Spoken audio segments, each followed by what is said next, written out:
నమస్తే, welcome to power debate. నేను Brahmanaidu. ఇపోతే TDP MLA Kotamreddy Sridhar Reddy ఘాటు వ్యాఖ్యలు చేశారు.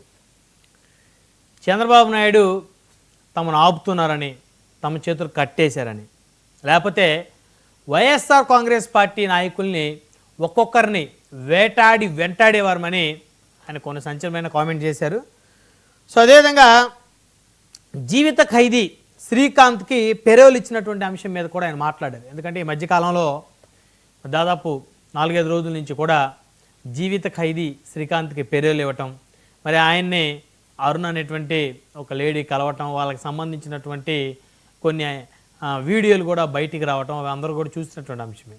అయితే జీవిత ఖైదీలకు ఏ విధంగా పెరోల్ ఇస్తారని చెప్పేసి కూడా చాలా చర్చలు నడిచాయి. సో దీని వెనక ఇద్దరు టీడీపీ ఎమ్మెల్యేల హస్తం ఉందనేటువంటి చర్చలు బలంగా నడిచాయి. అయితే దీని మీద కూడా ఆయన పెద్ద ఎత్తున స్పందించారు. జూలై 16న తమ లేఖలు తిరస్కరించినట్లయితే ఆయన అయితే చెప్పారు. ఎందుకంటే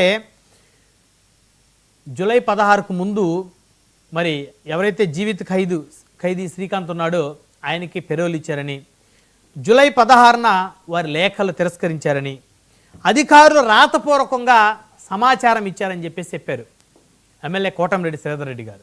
అంటే ఆయన ఇచ్చిన లేఖలకు సంబంధించి పెరోల్ ఇవ్వలేదనేది ఆయన ప్రధానమైనటువంటి ఉద్దేశంగా కనపడుతుంది. ఆగస్టు 30న శ్రీకాంత్కి అధికారులు పెరోల్ మంజూరు చేశారన్నారు కోటంరెడ్డి. అంటే ఏంటి, ఆగస్టు 16న తాము ఇచ్చినటువంటి లేఖ, పెరోల్కి ఇచ్చినటువంటి లేఖని తిరస్కరించారని, ఆగస్టు 30న శ్రీకాంత్కి అధికారులు పెరోల్ ఇచ్చారని, అంటే దాంట్లో ఈయన ప్రమేయం లేదు అనేదైతే ఈయన స్పష్టంగా చెప్తున్నట్టు అర్థమవుతుంది. మరి భవిష్యత్తులో ఇక ఎవరికి కూడా పెరోల్ లేఖలు ఇవ్వనన్నారు కోటంరెడ్డి. సో ఇక మరొక అంశం కనుక చూస్తే దెందులూరుకు సంబంధించినటువంటి మరొక ఎపిసోడ్ సంబంధించి మరి అబ్బాయి చౌదరి వర్సెస్ స్థానిక దెందులూరు టీడీపీ ఎమ్మెల్యే చింతమనేని ప్రభాకర్ మధ్య పెద్ద ఎత్తున వివాదం చెలరేగుతూ ఉంది.